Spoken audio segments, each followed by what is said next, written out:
Jake Morrison floated in the cold darkness of space, watching his oxygen meter drop to dangerous levels. His escape pod had been drifting for 2 days since the attack on Research Station Alpha. The pirates had come without warning, their ships appearing like ghosts in the night. Jake barely made it to the pod before the station exploded in a ball of fire and metal. Now he was alone among the stars, waiting to die. The pod's systems beeped softly, telling him he had maybe 6 hours of air left.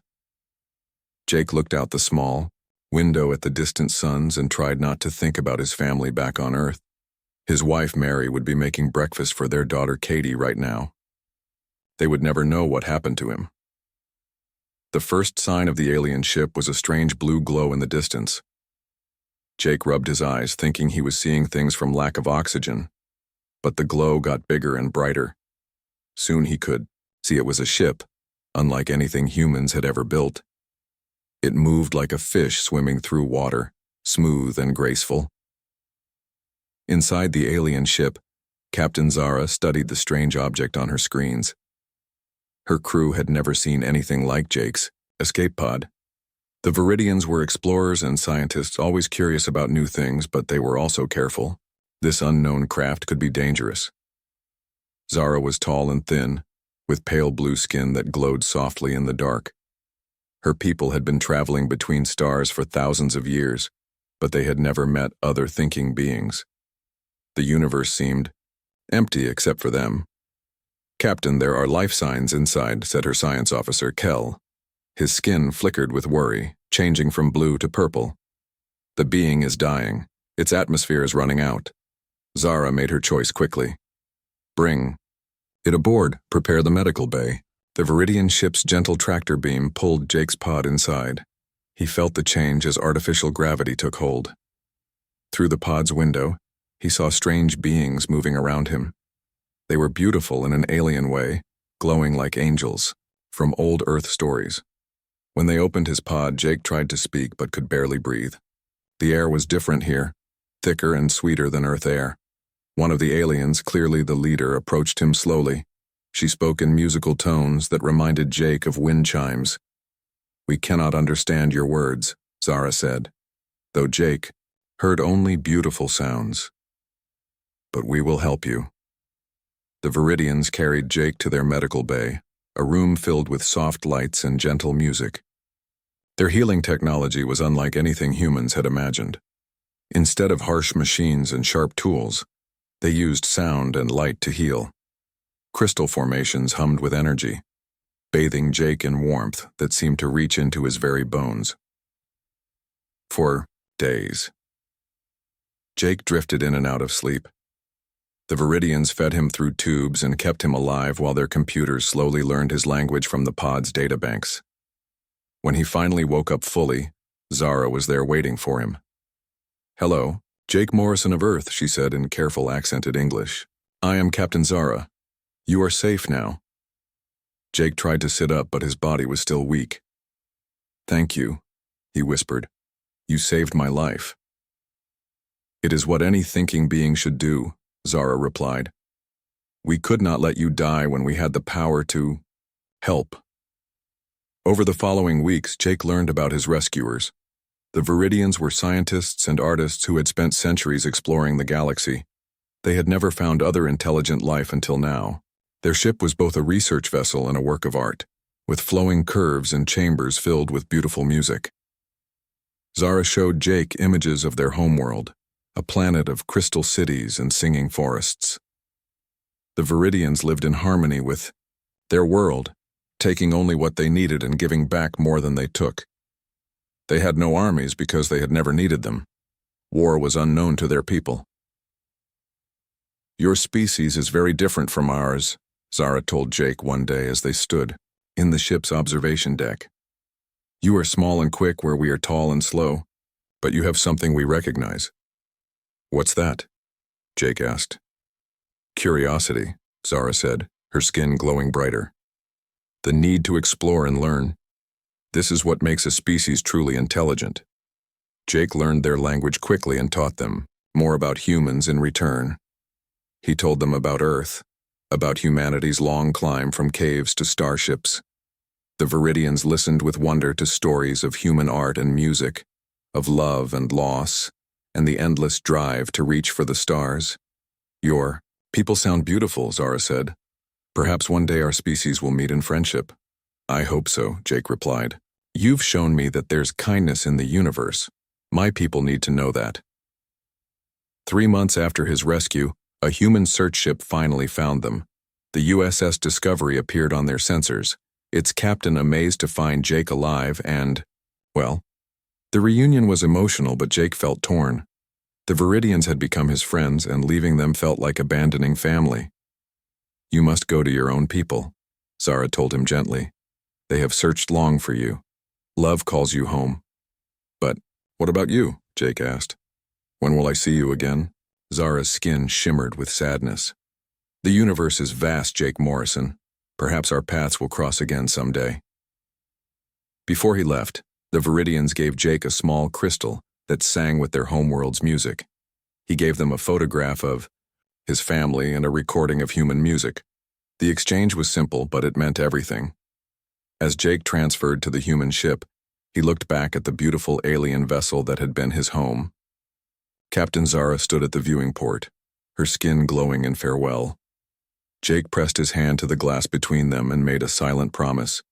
He would never forget what they had done for him. Somehow, someday, he would find a way to repay their kindness. The human ship jumped to hyperspace, carrying Jake back toward Earth and family. Behind them, the Viridian ship continued its peaceful journey among the stars, its crew unaware that they had just changed the course of galactic history. 1. Act of mercy, freely given to a stranger in need, would soon echo across the entire galaxy in ways none of them could imagine. 3 years passed like a peaceful dream for the Viridians. Captain Zara often thought about the human they had saved, wondering if Jake Morrison had made it safely home to his family.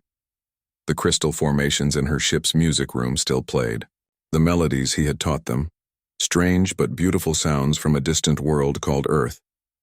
The Viridian fleet consisted of 12 ships, all built for exploration and research. They had no weapons beyond simple mining tools and defensive shields. For over 1,000 years, their people had never needed more than that. The galaxy had always been peaceful in their corner of space. That peace ended on a Tuesday morning, when the long-range sensors detected massive ships approaching their system. Captain Zara studied the readings with growing alarm. The vessels were huge, easily 10 times larger than Viridian ships, and they moved with obvious hostile intent. Send a greeting message on all frequencies. Zara ordered her communications officer. Tell them we come in peace and welcome them to our system. The reply came not in words but in weapons fire. Massive energy beams lanced out from the alien fleet, striking the nearest Viridian research station. The beautiful crystal structure exploded in silent fury, taking 300 scientists and artists with it. The attackers were called the Hegemony, though the Viridians did not learn this until much later. They were an insect-like species that had conquered dozens of worlds across the galaxy. Their society was built on slavery and conquest, with massive queens ruling over billions of worker drones. To them, the Viridians were just another weak species to be enslaved. Admiral Grix commanded the Hegemony fleet from his massive dreadnought. He looked at the sensor readings of the Viridian ships with satisfaction. No heavy weapons, no military formations, no signs of serious resistance. This would be easy. Begin the harvest, he clicked in his harsh language. Take the strong ones, alive. Kill the rest. Captain Zara tried desperately to organize her people's defense, but they were scientists, not warriors. Their ships could barely fight back against the Hegemony's overwhelming firepower. One by one, the beautiful Viridian vessels fell under the alien guns. The battle for the Viridian homeworld lasted only 6 hours. Zara's ship was among the last to fight, staying behind to help civilian transports escape. But there was nowhere to run. The Hegemony had surrounded the entire system with their ships. Captain, our shields are failing, reported her engineer, his skin flashing with pain and fear. We cannot hold them much longer. Zara looked around her bridge at the crew who had become her family over the years. They were afraid, but they still looked to her for leadership. She would not let them down even at the end. "Send a message on all emergency frequencies," she ordered. "Tell the galaxy what has happened here. Someone must know that we existed, that we tried to do good in this universe." Her communications officer's fingers danced over his controls as weapon fire shook their ship. "Message sent, Captain, though I do not know if anyone will hear it." "We showed mercy once," Zara said quietly, thinking of Jake Morrison and the kindness her people had shown him. "Perhaps the universe will remember."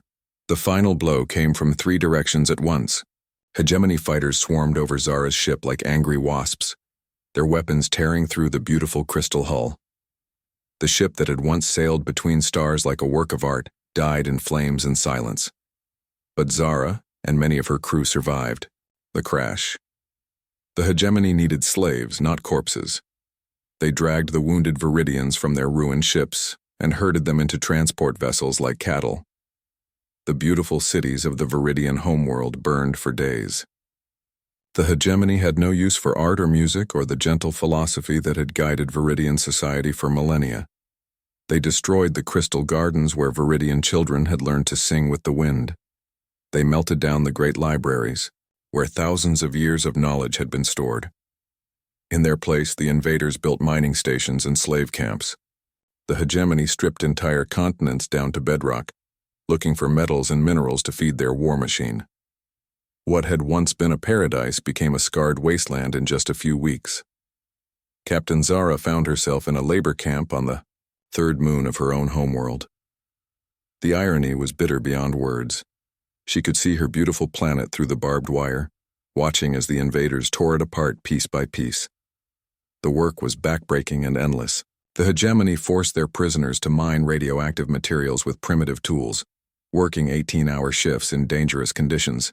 Viridians began to die from radiation poisoning and exhaustion. Their glowing skin grew dim and gray. Zara tried to keep hope alive among her people, but it became harder each day. They had been a peaceful species for so long that they had forgotten how to hate. Now they learned, watching their world die while their captors grew fat on the profits of destruction. Far across the galaxy, on a small farming colony at the edge of human space, Jake Morrison was tending his vegetable garden when the emergency message reached him. The Deep Space Monitoring Station at New Geneva had picked up the Viridian distress call and run it through their translation computers. Jake dropped his shovel and ran to his communication array, his heart pounding as he listened to the desperate words in that familiar musical language. The beings who had saved his life were calling for help, but their message was 3 weeks old. By now it might already be too late. He tried to contact the Viridian homeworld directly, but there was only silence where their beautiful planet should have been. The singing crystal formations were gone, their music replaced by the harsh static of industrial mining operations. Jake sat in his garden as the sun set, holding the small crystal that Zara had given him years before. It no longer sang with the music of her world. The crystal had gone dark, like the hope in his heart. But Jake Morrison was human, and humans did not give up easily. He stood up slowly, his mind already working on a plan. The Viridians had saved one human life when they could have easily ignored his dying plea for help. Now it was humanity's turn to return the favor. Jake Morrison stood before the cameras of Earth's largest news network, his weathered face serious as he held up the dark crystal that had once sung with alien music. Behind him, holographic displays showed images of the beautiful Viridian homeworld as it had been before the destruction. 3 years ago, these people saved my life, Jake said quietly. They could have ignored my distress signal and continued on their way. Instead, they risked their own safety to rescue a complete stranger from certain death. The interviewer leaned forward. "And now they need our help?" "They're all dead or enslaved," Jake replied, his voice breaking slightly. "Their world is gone, turned into a mining operation by an alien empire that conquers peaceful species for sport. The Viridians showed mercy to one human, and this is how the universe repaid them." The interview went viral within hours. Jake's story spread across every human colony and space station in the galaxy. People who had never heard of the Viridians before found themselves moved to tears by the images of their crystal cities and the recordings of their gentle music. Admiral Lisa Carter was reviewing fleet deployment reports when her aide brought her Jake's petition. She had commanded the 3rd Colonial Fleet for 8 years, fighting pirates and raiders who threatened human settlements. But this was different. This was asking her to take human ships beyond the borders of known space to fight a war that wasn't theirs. The official policy is clear, her aide reminded her. We don't intervene in alien conflicts. Lisa studied the photographs Jake had included with his petition. Viridian children playing in crystal gardens that no longer existed. Scientists working in laboratories that had been bombed to rubble. Artists creating music that would never be heard again. Sometimes official policy is wrong, she said finally. Put out a quiet word to the fleet commanders. See who might be interested in a volunteer mission. The response surprised everyone. Captain Ben Rodriguez was the first to step forward, offering his entire merchant fleet for the rescue mission. His ships were old and slow, but they were tough and reliable. More importantly, Ben and his crews had served together for decades and trusted each other completely. My grandfather fought against fascists on Earth, Ben told Admiral Carter during their secret meeting. He always said that evil wins when good people do nothing. I won't let that happen on my watch. Commander Amy Foster came out of retirement to join the mission. She had been the Colonial Navy's best pilot before a crash damaged her left arm and forced her into a desk job. But she could still fly better than most people half her age, and she brought 50 other veteran pilots with her. These Viridians sound like decent people, Amy said as she signed the volunteer forms. Decent people shouldn't have to face monsters alone. Dr. Sam Collins was humanity's leading expert on alien biology. He had studied every sample Jake brought back from his time with the Viridians. When he heard about the rescue mission, he immediately volunteered his services. If we're going to help them, we need to understand their biology, Sam explained to his worried wife. They saved Jake with their medical technology. Maybe I can return the favor. Engineer Paula Wright was working on experimental shield designs when Admiral Carter approached her. Paula's prototypes could absorb and redirect energy weapons, but they had never been tested in real combat. The rescue mission would be the perfect opportunity. My shields might give our ships an edge, Paula said, running calculations on her computer. But I can't promise they'll work against hegemony weapons. We've never seen their technology before. We'll take whatever advantage we can get, Lisa replied. This mission is going to be dangerous enough as it is. Word of the rescue mission spread through unofficial channels across human space. Retired soldiers signed up to serve on transport ships. Merchant captains offered their vessels for conversion to warships. Even civilian families donated money and supplies to support the effort. The most surprising volunteer was Captain Ryan Hayes, commander of the experimental battleship USS Liberty. The ship was humanity's most advanced warship, equipped with prototype weapons and shields. Taking it beyond human space without official authorization would end Ryan's career, but he didn't care. I've read Jake Morrison's reports, Ryan told his crew during a secret meeting. The Viridians are everything we should aspire to be as a species. If we let them die without trying to help, what does that make us? Admiral Carter established a secret base on the mining colony of New Pittsburgh, far from the prying eyes of Colonial Command. Ships arrived daily, their crews eager to join what the media had started calling Operation Homecoming. Most were volunteers, but some were deserters who had abandoned their official post to join the mission. Jake Morrison himself insisted on coming along, despite having no military training. I know their language and their customs, he argued. You'll need someone who can communicate with them when we find them. If we find them alive, Admiral Carter corrected grimly. We don't even know if any Viridians survived the invasion. They're alive, Jake said with quiet certainty. Zara is too smart and too stubborn to die easily. Besides, slavers don't kill their property unless they have to. The fleet that assembled at New Pittsburgh was unlike anything in human history. 300 ships of every class and size, from massive battleships to tiny scout vessels. Most had been hastily converted for combat, bristling with improvised weapons and armor plating. They looked more like a pirate fleet than a proper navy, but they were crewed by volunteers who believed in their cause. Admiral Carter stood on the bridge of her flagship, looking out at the assembled fleet through the viewport. She had never commanded so many ships before, and she had certainly never led them into a war against an unknown alien empire. The smart thing would be to call off the mission and go home. But then she thought about Jake's story, about aliens who had risked everything to save one human life. She thought about the Viridian children in those photographs, and the crystal cities that had been bombed to rubble. Some things were more important than being smart. "All ships, this is Admiral Carter," she announced over the fleet communication channel. "We're about to embark on a journey that will take us farther from home than any human has ever gone.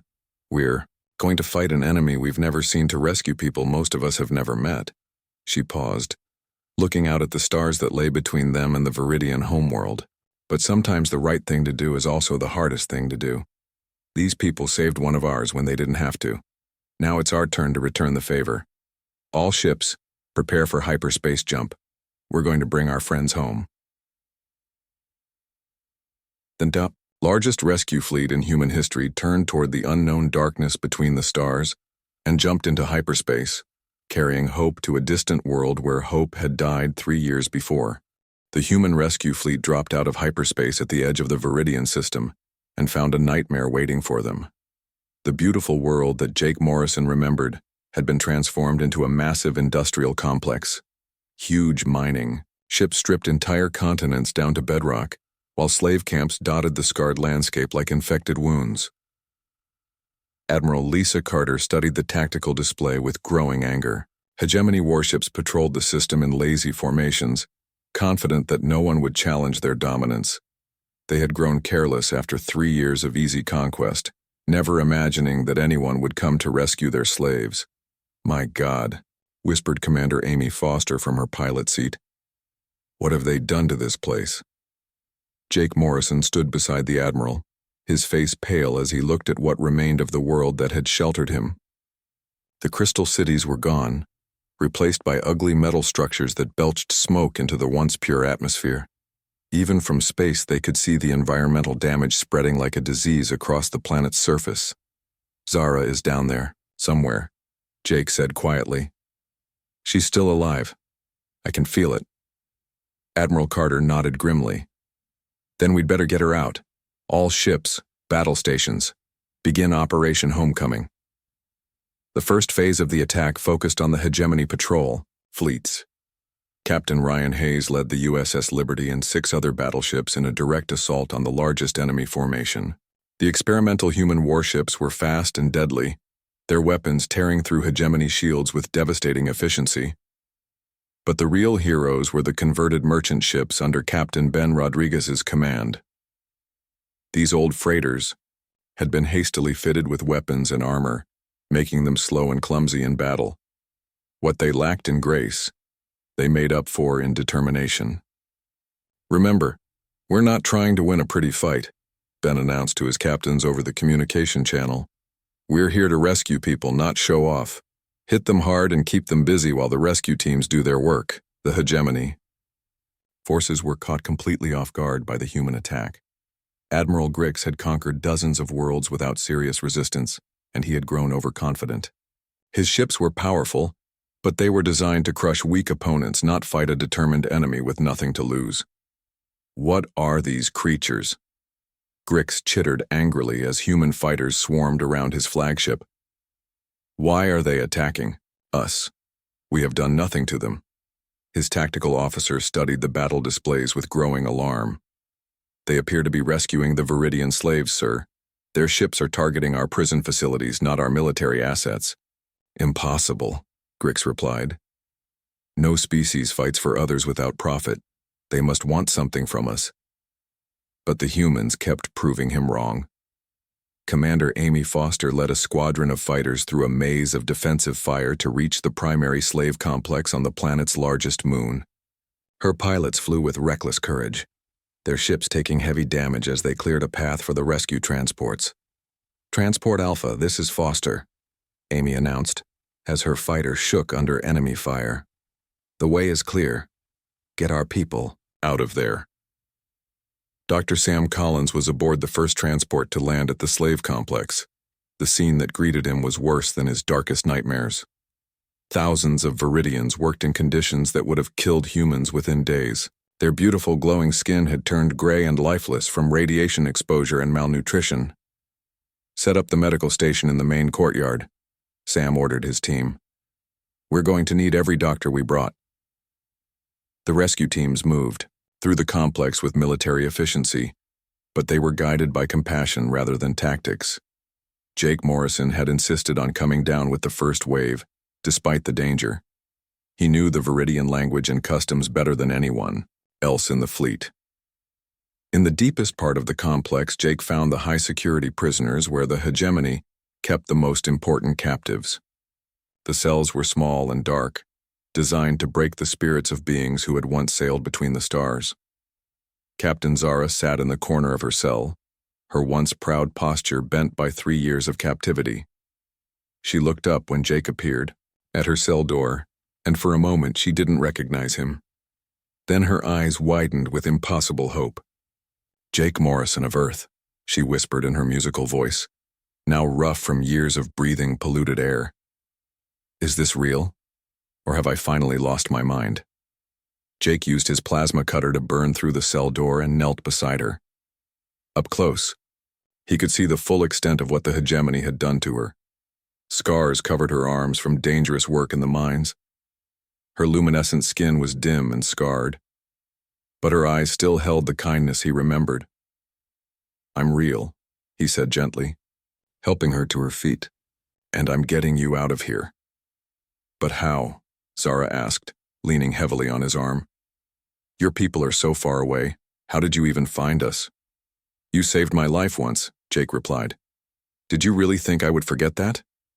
The battle above them raged for 2 full days as more hegemony reinforcements arrived from other conquered worlds. The human fleet was outnumbered 3-1, but they fought with a fury that surprised even themselves. Every ship captain knew that Viridian lives depended on holding the line. Engineer Paula Wright's experimental shields proved their worth in the desperate fighting. Human ships absorbed massive energy blasts and redirected them back at their attackers, turning the hegemony's own weapons against them. The enemy had never seen such technology before, and it gave the rescue fleet a crucial advantage. "Their shields are impossible," Admiral Grix complained to his staff. "Our weapons should be destroying those primitive ships, not making them stronger." "Perhaps we should withdraw and request heavy reinforcements," suggested his tactical officer. "Never," Grix snarled. "We are the hegemony. We do not retreat from inferior species." But the humans weren't inferior, just different. Where the hegemony relied on overwhelming force, humans used creativity and adaptability. Captain Ben Rodriguez's merchant ships performed ramming attacks that no military academy would have approved, but which devastated enemy formations. Commander Amy Foster's pilots flew impossible maneuvers that broke every rule of space combat, but somehow worked. The liberation of the Viridian homeworld took 48 hours of continuous fighting. When the last hegemony ship either fled or was destroyed, over 50,000 Viridians had been freed from slavery. Their beautiful world was scarred and damaged, but it was theirs again. Captain Zara stood in the ruins of what had once been her people's greatest city, surrounded by human, soldiers and Viridian refugees. The crystal spires that had once reached toward the stars were broken stumps now, but they could be rebuilt. "Your people came so far to help us," she said to Jake, her skin beginning to glow again with returning health. "We are few, and you are many, yet you risked everything for strangers." Jake looked around at the human and Viridian crews working together to clear rubble and treat the wounded. "We're not strangers anymore," he said. "We're family now." Admiral Carter joined them, her uniform torn and dirty from the battle, but her expression satisfied. "The hegemony won't be back anytime soon. We made sure of that." "What happens now?" Zara asked. "Our world is damaged, our people scattered. It will take generations to rebuild what we have lost." "Then we'll help you rebuild," Lisa replied without hesitation. "That's what family does." 6 months after the liberation, the Viridian homeworld was beginning to heal. Human engineering teams worked alongside Viridian scientists to repair the environmental damage caused by 3 years of strip mining. The crystal formations that had once made music were growing again, their gentle songs mixing with the sounds of construction and rebuilding. Dr. Sam Collins had established a joint medical center in the ruins of the old capital city. Human doctors worked with Viridian healers, combining their different approaches to medicine in ways that helped both species. The treatments they developed together were more effective than anything either people had achieved alone. "Your medicine is too aggressive," explained healer Lionel, an elderly Viridian whose skin glowed with wisdom. "You attack disease like an enemy to be destroyed." "And your healing is too gentle," replied Dr. Collins with a smile. "Sometimes you need to fight fire with fire." Together they found a middle path that honored both approaches. Human technology provided the tools for rapid treatment, while Viridian knowledge offered the wisdom to heal without causing harm. The freed slaves recovered faster than anyone had thought possible. Engineer Paula Wright worked in a different kind of partnership with Viridian crystal specialists. Her experimental shields had saved many lives during the battle, but the Viridians showed her how to make them even better using their understanding of crystal matrices and harmonic frequencies. "Your shields work by brute force," observed Master Craftsman Drell, running his long fingers over one of Paula's generators. "But crystals respond better to harmony than to violence." "Show me," Paula said eagerly. The improved shields that resulted from their collaboration were works of art as much as technology. They hummed with musical tones as they protected ships, and their translucent surfaces reflected light in beautiful patterns. More importantly, they were 3 times more efficient than Paula's original designs. Captain Ben Rodriguez had volunteered his merchant fleet to help transport refugees and supplies between the various Viridian settlements. His ships were old and practical, very different from the elegant vessels the Viridians preferred. But they got the job done, and that was what mattered now. "Your ships are ugly but honest," Captain Zara told Ben with fond amusement. "Like their Captain?" "I'll take that as a compliment," Ben laughed. The real changes went deeper than technology or medicine. The humans and Viridians began to understand each other in ways that surprised both species. The Viridians learned about human determination and the willingness to fight for what was right. The humans discovered the Viridian gift for harmony and the patience to build something beautiful. Jake Morrison divided his time between the homeworld and the various colony ships where displaced Viridians were starting new lives. Many had decided not to rebuild on their damaged planet, choosing instead to establish settlements closer to human space. They wanted to stay near the people who had rescued them. "We have learned something important," Zara told Jake during one of his visits to the new colony on Haven's Rest. "Isolation is not safety. We thought we could live apart from the galaxy and avoid its dangers. Instead, we made ourselves vulnerable." "So what will you do differently?" Jake asked. "We will build bridges instead of walls," Zara replied. "We will make friends who can help us when trouble comes again." The friendship between humans and Viridians grew stronger as both species learned from each other. Human colonies began incorporating Viridian art and music into their cultures. Viridian settlements adopted human organizational methods and defensive strategies. The exchange enriched both civilizations. Admiral Lisa Carter had been promoted to head of what was now called Alliance Command, a joint organization that included both human and Viridian forces. The old colonial navy had initially objected to her unauthorized rescue mission, but the public support for Operation Homecoming had been too strong to ignore. "We've created something new here," Lisa told the Alliance Council during one of their regular meetings. "Not a human empire or a Viridian confederacy, but a true partnership between equals." The Alliance grew as word of the Viridian rescue spread throughout the galaxy. Other enslaved species began sending secret messages, asking for help against their oppressors. The hegemony was vast and powerful, but they had made enemies across dozens of worlds. The first species to officially join the Alliance were the Keth, a race of skilled engineers who had been enslaved for over a century. Their homeworld had been turned into a massive factory complex, producing weapons and ships for hegemony forces. But the Keth had never stopped dreaming of freedom. Commander Amy Foster led the rescue mission to the Keth homeworld, taking lessons learned from the Viridian operation and improving on them. The battle was shorter and more decisive than the first one, partly because the humans now understood hegemony tactics better. "We're getting good at this," Amy reported after the successful rescue. Maybe too good. The concern was valid. Each rescue mission brought more refugees who needed homes and protection. The Alliance was growing faster than anyone had planned, and the logistics were becoming overwhelming. But they couldn't turn away people who needed help. Dr. Sam Collins proposed a solution during a joint science conference on New Geneva. "Instead of just rescuing people, we need to help them become strong enough to rescue themselves. We can share our technology and knowledge, but they need to build their own defenses." The idea led to the creation of the Alliance Academy, where representatives from member species could learn from each other. Human military tactics were taught alongside Viridian healing arts and Keth engineering principles. The students who graduated went back to their homeworlds as teachers and leaders. Years passed and the Alliance became a major power in the galaxy. They still rescued enslaved species when possible, but their main focus shifted to prevention and mutual defense. The hegemony found it much harder to conquer worlds that were protected by Alliance treaties and technologies. Admiral Grix, the hegemony commander who had enslaved the Viridians, finally faced the Alliance fleet in a massive battle at the edge of hegemony space. His forces outnumbered the Alliance ships 2-1, but numbers weren't everything anymore. Impossible.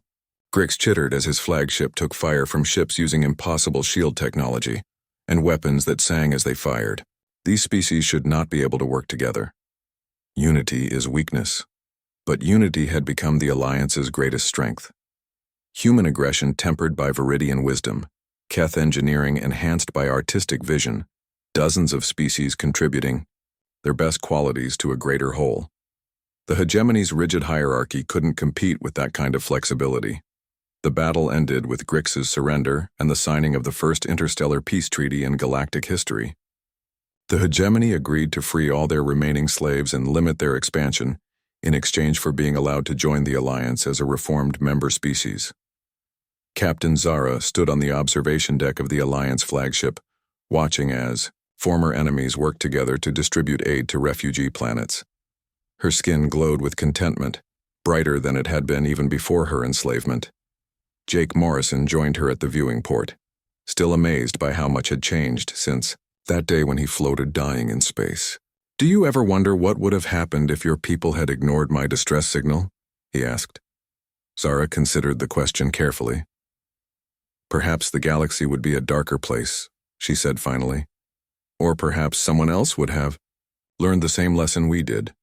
"What lesson is that?" "That kindness once given freely returns multiplied beyond measure," Zara replied. "You humans have a saying about casting bread upon the waters. We cast our kindness upon the void, and it came back as a fleet of friends." Jake smiled and pulled out the small crystal that had started it all. It glowed brightly now, singing with the harmonized music of a dozen Alliance worlds. The simple act of mercy that had saved his life had grown into something that changed the galaxy forever. Outside the viewport, Alliance ships from 40 different species worked together in perfect harmony, protecting the weak and building a future where no one would face the darkness alone. They had saved one human and humanity had returned to rescue them all.